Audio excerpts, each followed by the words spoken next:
There is a very familiar moment that many of us have experienced. You are in the middle of a serious conversation. It might be at work, it might be with someone you love, and suddenly your throat tightens. Your eyes burn. You feel tears coming, even though you do not want them to.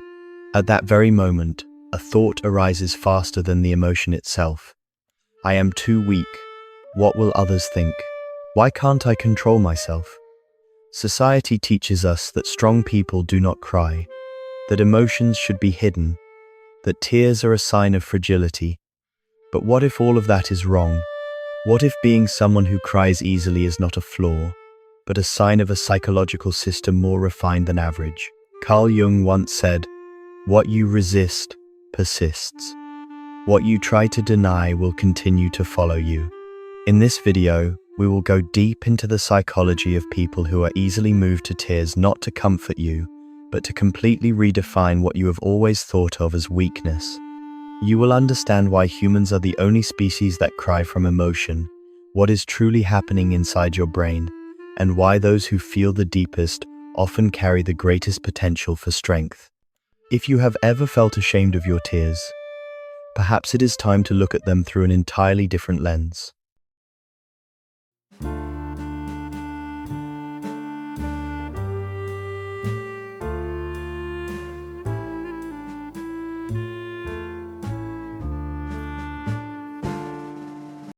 Crying is not weakness. In the most tense moments of an argument, there is an almost instinctive reflex that occurs in many people. They swallow hard, their shoulders stiffen, their gaze drifts away, and deep inside, a command rings out clearly: do not let the tears fall. Not because they feel nothing, but because they are afraid of being seen, afraid of being judged as fragile, delicate, breakable, lacking inner strength, afraid that a single tear might be enough to cost them credibility, status, or the right to be heard. This fear does not arise naturally. It is cultivated over years through culture, through education, through familiar reminders like, calm down, don't be so emotional, be strong. Gradually, people learn that their value is tied to their ability to suppress, and tears become something shameful. Yet from a biological perspective, this is deeply strange. Humans are the only species on Earth that possess a special kind of tears, emotional tears, tears triggered by emotion, not by dust, not by physical reflex, but by the direct response of the nervous system to experiences of profound meaning. If tears were a sign of weakness, why would evolution preserve them? If they were an error, why would the body activate them at the most critical moments of inner life? The truth is this: tears are not a glitch. They are a high-level survival feature. When emotion rises beyond what language can process, the brain requires a mechanism to release and regulate. Tears do not appear to make a person collapse, but to prevent collapse.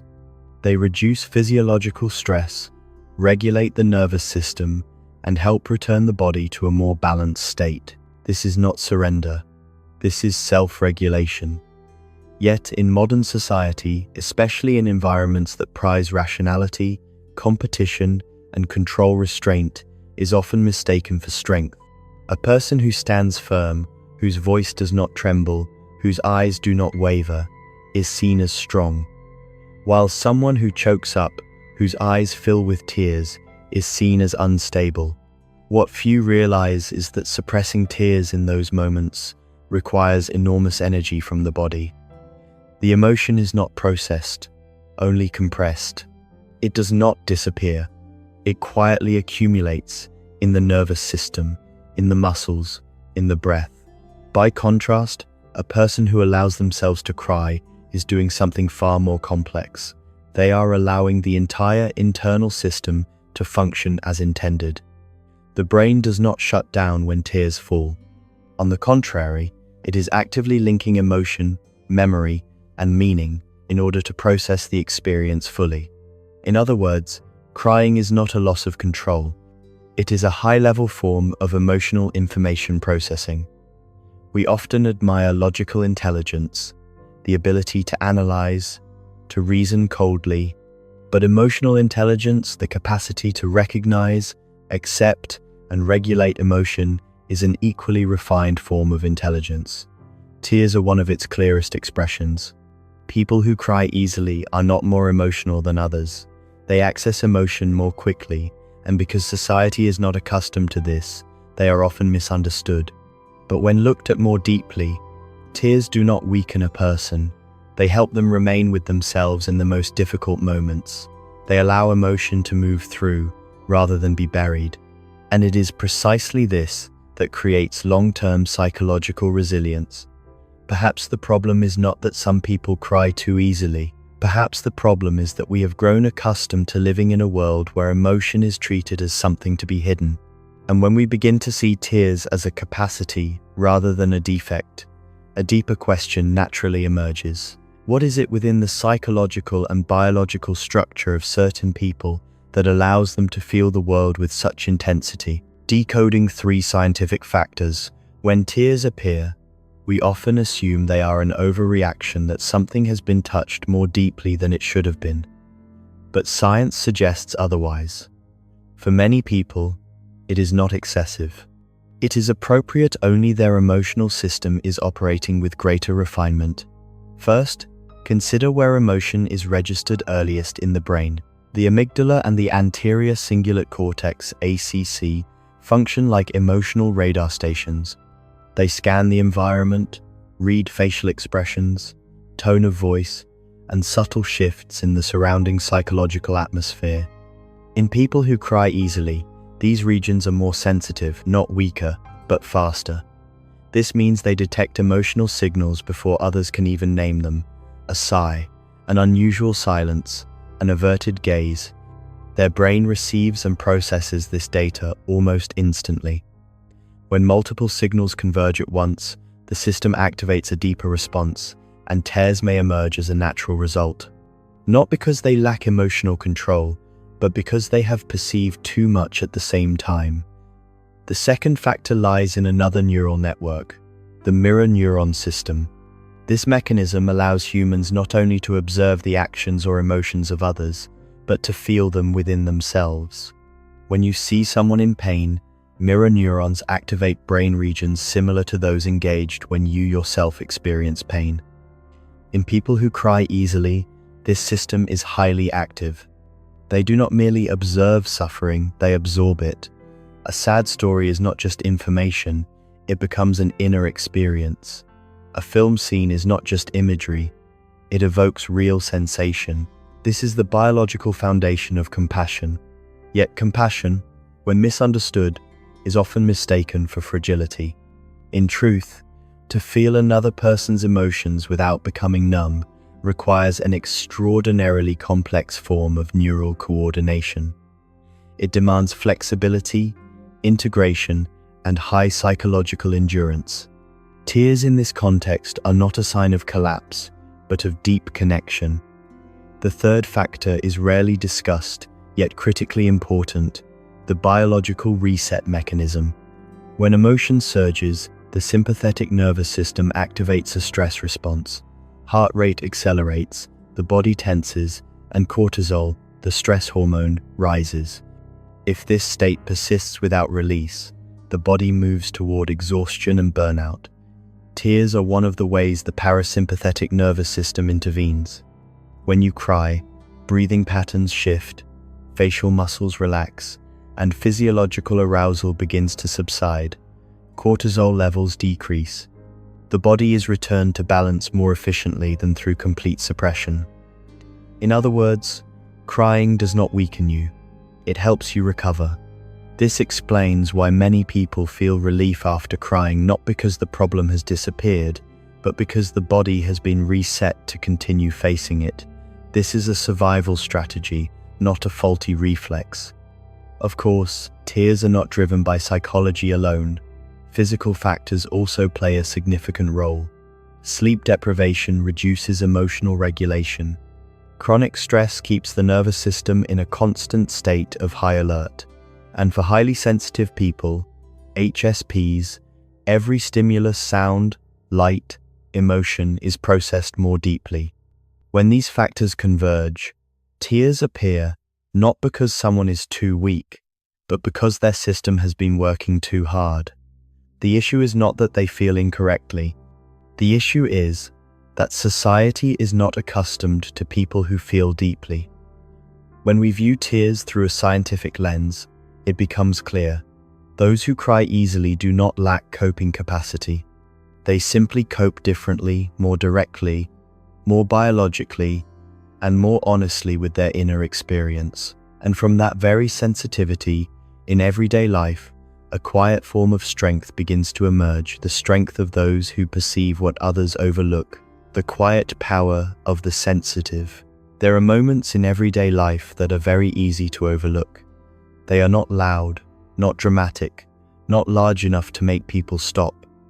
Yet it is precisely there that sensitivity reveals its true strength. Imagine a late afternoon.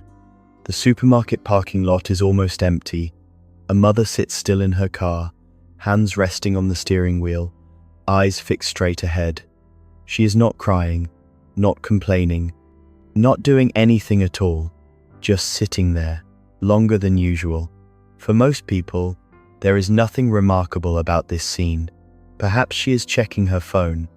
Perhaps she is resting briefly before driving home, and if anyone were to ask, the familiar answer would come quickly. I'm fine.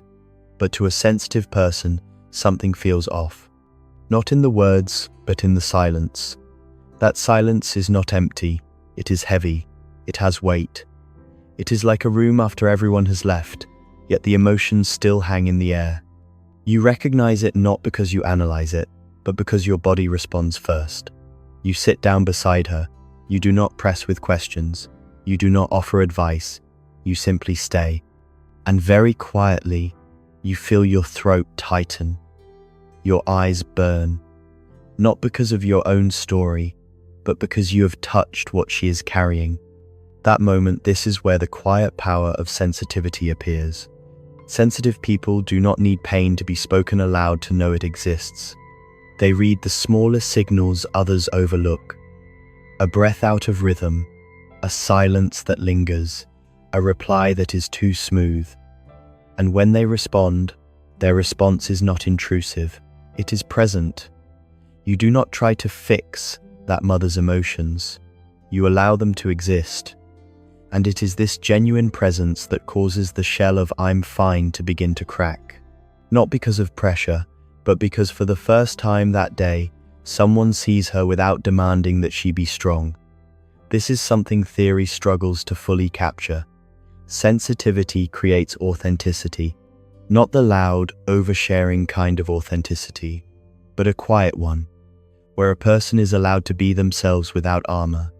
When you allow yourself to soften alongside another, you send a powerful signal. You don't have to perform. And paradoxically, this is what makes relationships more stable, not less. People often believe sensitivity makes you fragile.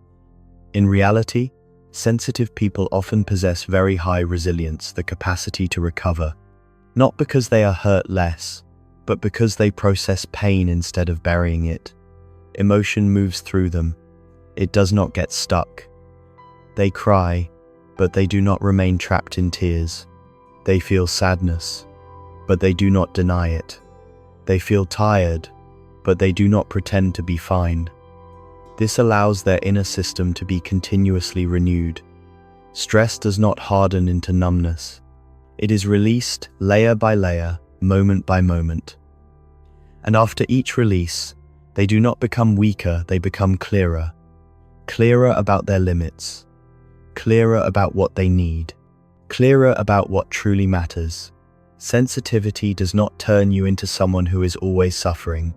It turns you into someone who does not abandon their own experience. And when you do not abandon yourself, you are far less likely to abandon others.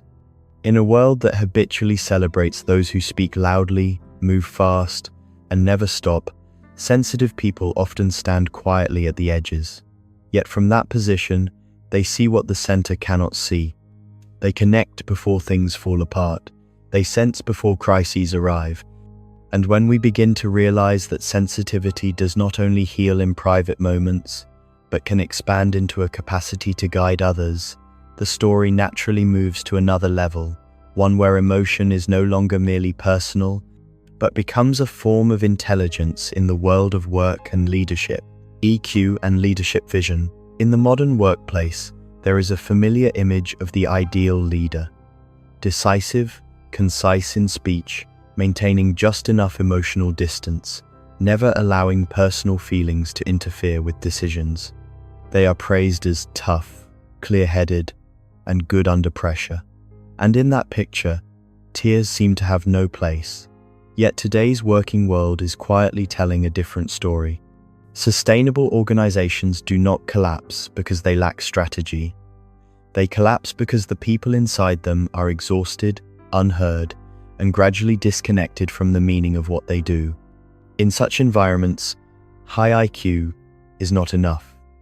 What determines survival is emotional intelligence, EQ. EQ is not the ability to be easily emotional. It is the capacity to recognize, understand, and navigate emotions one's own and those of others within complex situations. And, interestingly, people who cry easily are often already far ahead on this path. They are accustomed to emotions arising. They do not panic when emotions surge. They have learned to stay with them, listen to them, and work through them. This creates a particular kind of refinement. Emotional sophistication, the ability to see through emotion. Those who possess it do not merely hear what others say, they perceive what is left unsaid. They do not only focus on outcomes, they sense the inner states of the team that produce those outcomes. In a tense meeting where everyone is debating numbers, a leader with high EQ will notice who has fallen unusually silent, who is overly defensive, and who is tired but afraid to speak up. They adjust the pace, shift the approach, sometimes with nothing more than a well-timed question, not to appear empathetic, but because they genuinely feel it. People who cry easily do not lead by overpowering others.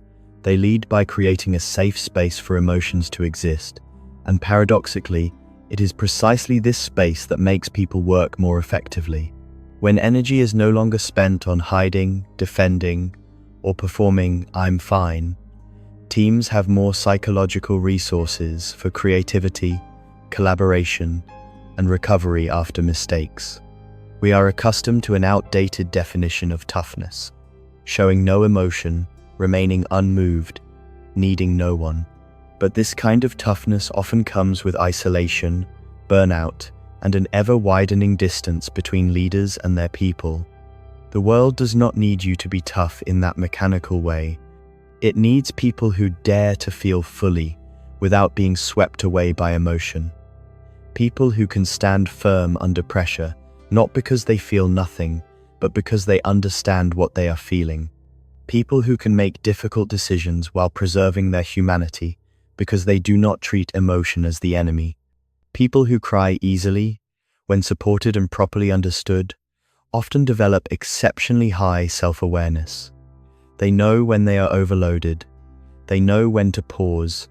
They do not wait until collapse to ask for help.